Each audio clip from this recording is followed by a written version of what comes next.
হারামজাদা, চোর চোরই থাকি, চোর আর জীবনে ভালো হইলি না, আর হইতেও পারি না। হ্যালো, আর বলেন কে? কারে ফোন দিছেন আমি কেমনে কমু? আরে আমি পশ্চিম পাড়ার আব্বাস চোরারে ফোন দিছি। আমার সামনে কোনো গাবগাছ নাই। বেয়াদব কয় কি? ক্যাঠায় তুই? সেটা জানি না, যে ফোন দিছে সে তো ডবল বেয়াদব। মুখ সামনে নিয়ে কথা বল বেয়াদব ফাজিল।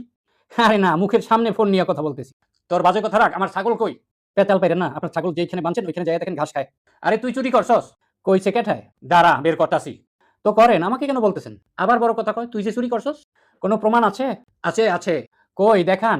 এই তো যাইতাছি। হ্যাঁ, থানায়? ওখানে কেন? ওখানে তোর জম আছে না, ওসি সাহেব তোরে পিটাইয়া পিটাইয়া হাড্ডি গুড্ডি গুঁড়া করে বাইর করবো। আমার ছাগল কোথায়? আমি ওসির কাছে যাইতাছি।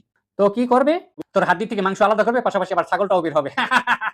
আমি কি করবো, ঘোড়ার ঘাস কাটবো? তার আগে ভালোই ভালো আমার ছাগলটা ফেরত দে। ছাগলের দাম কত? গত হাটে 15,000 কইছে, দেই নাই। ওসি সাহেবকে দিব 5,000। কোনো লাভ নাই, ওসি সাহেব আমার হবু বিয়াই লাগে। সমস্যা নাই গা, সাথে নিয়ে যাবো 5 কেজি দুধ, আরো 2 ডজন সবজি কলা। হারামজাদা, চোর চোরই থাকে, চোর আর ভালো হইলি না।